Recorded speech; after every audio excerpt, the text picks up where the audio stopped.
everybody, my name is John Kay, and I'm going to show you a bit about the game we've been working on called Vessel. So what is Vessel? Vessel is a puzzle platformer game, and you play the role of Arkwright, an inventor. So the unique thing we're doing in this game is our liquid simulation and all the mechanics and things we build off of that.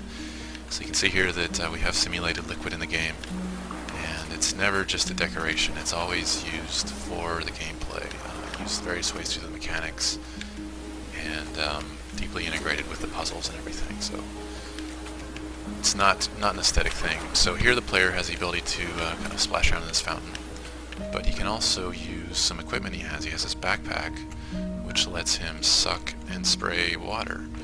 So we can suck up this water from the fountain here. You can see it filling up our backpack, and then we're able to spray it back out.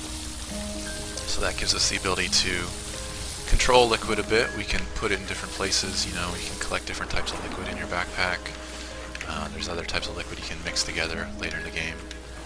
So the backpack gives you a lot of power in controlling liquid. You can suck it up, store it, use it in all kinds of different ways. But what really gives you power in this game is Arkwright's main invention, which is the fluoro. And the fluoro is a liquid automaton, a machine made out of liquid.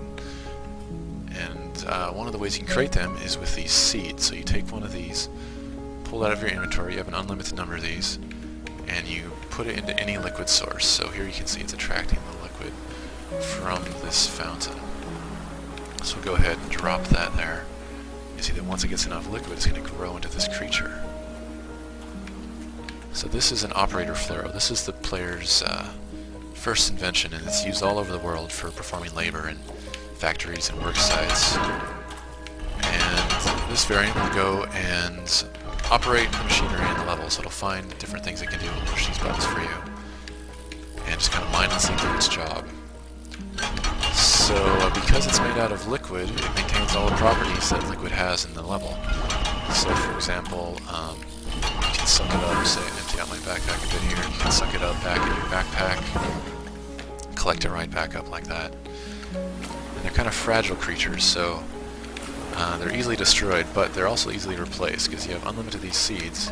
You're only limited by the liquid sources, so wherever you have a liquid source, you can basically bring the liquid to life, create as many of these workers as you want. So some of the things you can do with these guys, if you step on them, they'll get squished, but you can recycle them. It's kind of blurring that boundary between inanimate liquid and this kind of living liquid form. And we play on that a lot throughout the theme of the game. So we've got a couple guys here helping us out. Let us get through this easy puzzle here, and I'll show you the next section below. So a lot of the puzzles in Vessel come from understanding how these different properties of liquid work and the different liquids that you find in the game, and then thinking of ways that you can bring that liquid to life and using it to solve whatever obstacle you're facing. So I don't want to give away too much, but here's a simple example. One of the first puzzles, there's this door you need to open, but you can't get it yourself. You're going to need one of your operator fluoros to operate this machinery. But the liquid source is out of our reach, so if we pull out one of our seeds, we're not able to attract that liquid all the way over there. But there's this underground river, and you can see that this liquid is being affected by the suction of this seed. It wants to get to that seed. It's got this molecular attraction to it. We come over here and we see there's this grate, so we can't pass through this grate, but liquid can. If we plant one of our seeds here, it's going to grow into a fluoro. And that gives us the help we need to get through this door. Thank you. So I'll give you a quick look at one of our later levels. This is the orchard. This is one of the locations that uses Arkwright's fluoro invention to do cheap labor. Since Arkwright invented the fluoro, they've been used all over the world for cheap, virtually free labor, because the only resource you need is liquid. But over the years, they've started to change. They started to merge with the machinery of the world. They've even started to evolve, and they're starting to take over these work sites in these new forms that are found. So Arkwright's role is to go to these work sites, figure out the problem with the fluoros, and correct them, solve these problems. And along the way, he picks up the different evolutions and kind of natural changes that have been happening to these fluoros, and he can add them to his arsenal. So he'll collect a number of different seeds through his adventures here, and you can kind of pick which ones you want to deploy in the world, different ways you can bring liquid to life. But only the first one is his invention, the rest are just evolutions he finds in the field. So here's an example of fluoros that have merged with the biology of the world. So this tree is rigged up so that it grows fluoros. So if you spray water into this, it's going to create this blue fruit type creature on the branches. And if we grab this tree, give it a shake, the fruit's going to fall off and grow into a fluoro. So this is a new type of liquid that, different from water, this is like a blue fruit pulp, and we can suck it up into our backpack. We're able to store it.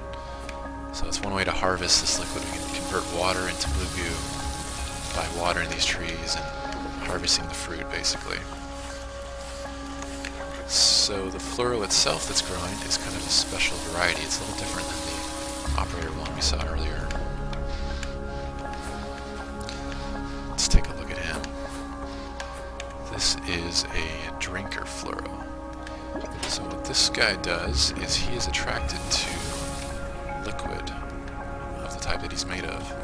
So that blue pulp that we collected earlier, we can spray over here in a little puddle and he's going to come over and drink it up. And since he's made out of liquid, he's able to just incorporate that right into his body. So we're able to animate this liquid, bring this liquid to life, and then we can control it by adding more liquid where we need it to go. So it's a way to gain control of your environment, and it's a critical element in these puzzles. But this particular creature has an evolutionary flaw, which you just saw, that if he drinks up too much liquid, he explodes. He's like a goldfish. He eats himself to death. And that itself is something that you can use to your benefit. So understanding what behaviors you're bringing to these liquids when you animate them, and then using that to solve puzzles, is the key for most of the mechanics in this game. So over here we've got these 3 buttons we need to press to open those doors, but we can't get through because there's this grating in the way. And we can't get through this grating because we're a normal human, but something made out of liquid would have no problem getting through that grating.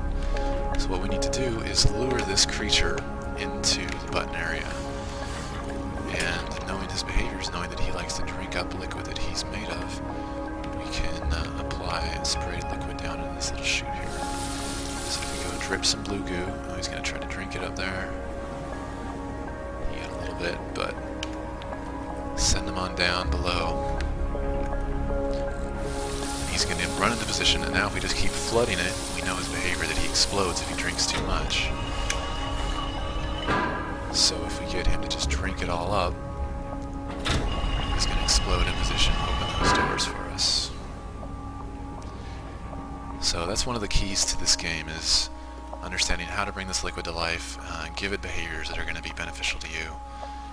And we play a lot on that theme throughout the story and the visuals of the game. So that's a look at Vessel. We're going to be launching on March 1st on PC and consoles at a later date.